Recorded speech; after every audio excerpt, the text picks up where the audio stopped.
안녕하세요. 하나금융투자에서 유틸리티 담당하고 있는 유재선입니다.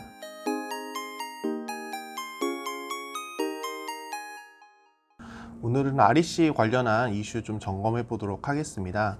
REC라는 거는 이제 용어 자체가 신재생에너지 공급 인증서라고 하고요.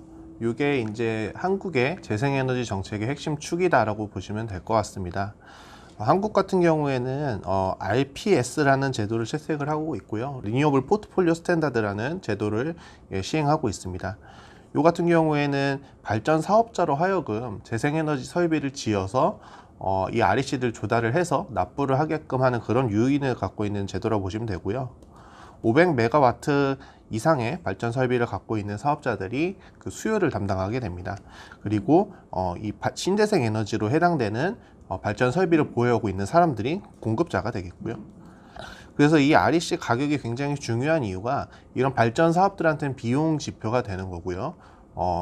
그리고 신재생에너지 발전 설비로 발전하는 사람들 같은 경우에도 매출에 어떤 중요한 영향을 미치는 지표다라고 보시면 될 것 같습니다. 이 가중치 같은 경우에는 이제 발전량에 비례해서 REC는 얼만큼 주는지 이거에 대한 어떤 계수라고 보시면 될 것 같고요. 3년 주기로 개정이 되고 2018년 6월에 개정이 됐으니까 아마 올해 개정 시점이 도래하지 않을까 생각을 하고 있습니다. 이 REC가 정부가 어느 정도로 어느 발전원에 집중을 하겠다라는 어떤 의도로 해석이 될 수도 있고요. 또한 사실 이게 어떤 비경제성이 불가피한 그런 발전 설비들이 얼만큼 지원을 해줘야만 BEP가 도달하는지 그런 수치로도 표현하실 수 있을 것 같습니다. 예를 들어서 2018년 6월 같은 경우에 있었던 여러 가지 그 방향 중에 좀 중요한 것 중에 하나가 해상풍력 REC를 높였다는 거고요. 해상풍력 REC를 높였다는 것은 그만큼 수익성이 나아지기 때문에 신규 설비가 들어올 여지가 많아진다라고 보시면 될 것 같습니다. 결국 정부가 이쪽으로 주력 정책으로 삼고 있다. 라고 생각하시면 될 것 같고, 반면에 이제 바이오 에너지나 폐기물 에너지 같은 경우는 REC 가중치가 줄어들었죠. 결국 이거는 신규 진입을 어렵게 만든다. 이렇게 생각하시면 될 것 같습니다. 최근 같은 경우에는 REC 가격이 굉장히 많이 하락을 했습니다. 왜 그런지 좀 말씀을 드리면요. 2017년에 이제 REC 발급량이 전체 의무 이행 물량, 그러니까 수요라고 하죠. 수요를 넘어선 이후에 당연히 수급이 깨졌으니까 가격이 하락할 수밖에 없었던 상황입니다. 이거는 올해까지도 계속 이어지고 있고요. 최근에 이제 REC 가격 하락을 좀 만회하기 위해서 좀 여러 조치가 이루어지고 있습니다. 작년 같은 경우에는 여기 이제 그룹 1이라고 있죠. 이제 결국 6개 한국전력 발전 자회사인데 여기에서 이 발전사들이 보유하고 있는 석탄 혼소, 바이오매스 혼소, 이 가중치가 원래는 1.0인데요. 이걸 일괄적으로 0.5로 하락을 시켰습니다. 사실 이제 민간 업체들 같은 경우에 이런 걸 강요하기 조금 쉽지는 않다 보니까 아무래도 발전 공기업이 좀 선도적으로 하지 않았나라는 그런 생각을 하고 있고요. 그러니까 이런 것처럼 이제 수요 측에서 공급 측에서 여러 가지 조치를 하고 있고요. 작년 같은 경우에는 뭔가 좀 중요한 이슈가 있었습니다. 뭐 최근 같은 경우에 RPS 의무 비율 상한, 원래는 10%가 상한이었죠. 요거 맥시멈을 25%로 상한 법안 최근 통과가 됐습니다. 하반기에 시행이 될 거고요. 작년에 있었던 가장 큰 이슈를 좀 먼저 설명을 드려야 될 것 같습니다. 이 환산 비율이라는 개념이 새로 생겼습니다.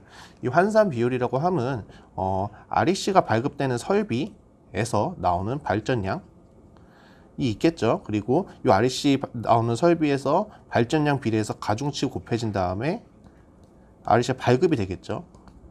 그러니까 지금 이 REC 발급량이 너무나 높다 보니까 공급이 과잉이 돼서 가격이 떨어진 거니까요. 이 발급량을 건드릴 수는 없으니 수요를 늘리는 그런 정책을 만들어야 됩니다. 그래서 수요를 늘리는 방법으로 만들어낸 게 환산 비율이라고 보시면 됩니다. 원래는 이 REC 수요가 비재생에너지 발전량, 그러니까 전체 발전량에서 신재생에너지 발전량을 뺀 다음에 의무 비율을 곱하면 됐었거든요. 그래서 단위가 메가와트 아워로 딱 떨어지게 나옵니다. 동일하게 나오고요. 근데 2020년부터 이게 살짝 달라졌습니다. 보시면 아시겠지만 메가와트 아워보다 조금 더 많죠. 여기에 이제 환산 비율이 적용된 겁니다. 환산 비율이라고 하면은 최근 3개년의 발전량 서메이션 하고요. 최근 3년의 발급량을 이제 그 분자로 놓게 됩니다. 그러니까 발급량 3년치가 되겠죠. 나누기 3년 발전량 하면은 환산 비율이 나오고요. 이게 2020년에는 16% 정도가 됐었습니다. 1.16 정도가 됐었고요. 2021년에 적용된 거는 1.21입니다.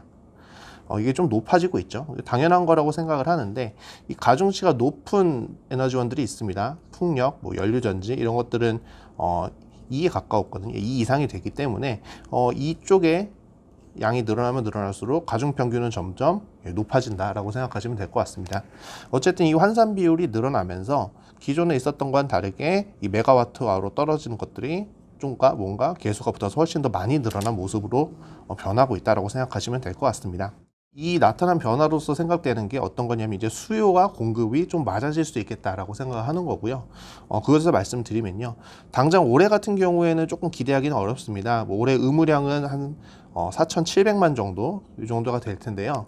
작년에 발급된 게 약간 4,300만 정도가 됐습니다. 그리고 REC 수명이 3년이거든요. 유효기간 3년이다 보니까 과거에 잉여 물량들 누적된 거 감안하면은 당장 올해에는 아직까지는 공급 과잉이 지속될 수밖에 없다라고 생각을 하고 있고요. 근데 이게 2022년 혹은 뭐 23년 되면은 약간 그림이 달라질 것 같습니다. 일단 아까 말씀드렸다시피 여기 이제 개수로 붙게 되는 환산 비율 자체가 좀 더 상향 조정이 되고 있고요. 지금 같은 경우에 좀 이제 신규로 리뉴어블 100 이 수요도 조금 더 가정을 할 필요가 있습니다.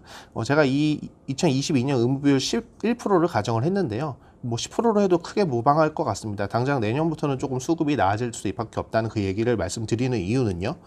원래 의무비율이 2020년에 7%였습니다. 그리고 21년에는 9%로 확정이 됐죠.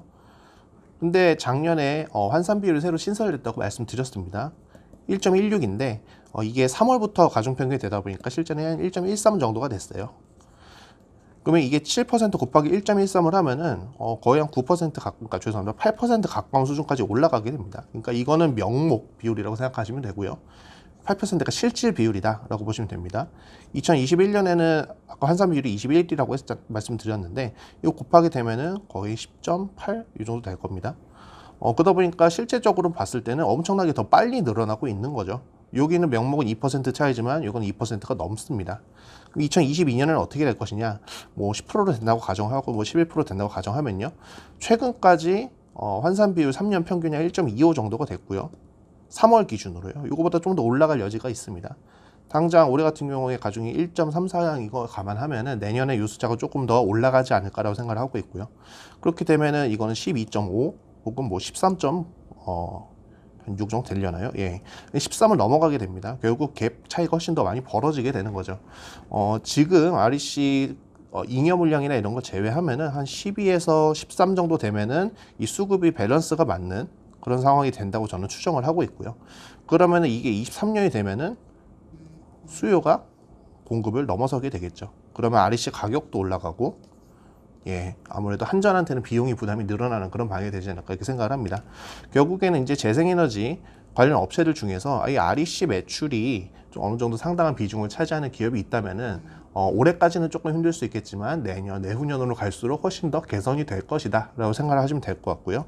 뭐 정책적으로 비용 보전이 되거나 전기요금으로 전가가 된다면 좋을 수 있겠지만 뭐 한국전력 같은 경우에는 아무래도 이런 REC 의무 이행 비용 증가가 조금 불가피한 상황이고 조금 더 가속화될 것이다 라고 좀 정리를 하면 될 것 같습니다. 그래서 솔직히 말씀드리면은 뭐 사실 이거는 좀 끝나지 않을 공급 과잉 이슈가 될 것이다라고 좀 걱정을 했었습니다. 근데 뭐 의무비율 상한제도 폐지 뭐 이것도 이제 통과가 된 상태고 이 알게 모르게 좀 이렇게 적용이 되고 있는 환산 비율 이런 것까지 좀 감안하면은 생각보다 그 수급 밸런스 개선 시점이 빨리 찾아올 수도 있겠다라고 생각이 들고요. 뭐 개인적으로 뭐 재생에너지 사업을 하시는 분들이든지 아니면은 뭐 이런 재생에너지 매출을 일으키는 기업에 투자한 분들이시라든지 이런 분들 좀 걱정이 많으셨을 텐데 아무래도 내년이나 내후년쯤 되면은 그런 걱정이 조금 줄어들지 않을까 이렇게 좀 조심스럽게 예측을 하고 있습니다. 좀 아직 좀 명확하지는 않습니다만 그래도 좀 REC 수급은 많이 나아지고 있는 환경이다라고 보시면 될 것 같고요. 정부가 조금 더 이쪽에서 드라이브를 걸 수 있는 여지가 많기 때문에 앞으로 수급은 훨씬 더 개선되지 않을까 이렇게 좀 말씀을 드리고 싶습니다. 이상 오늘 준비한 자료는 발표를 마쳤고요. 조금 어려운 내용이지만 잘 들어주셔서 감사하다 말씀드리겠습니다. 네, 감사합니다.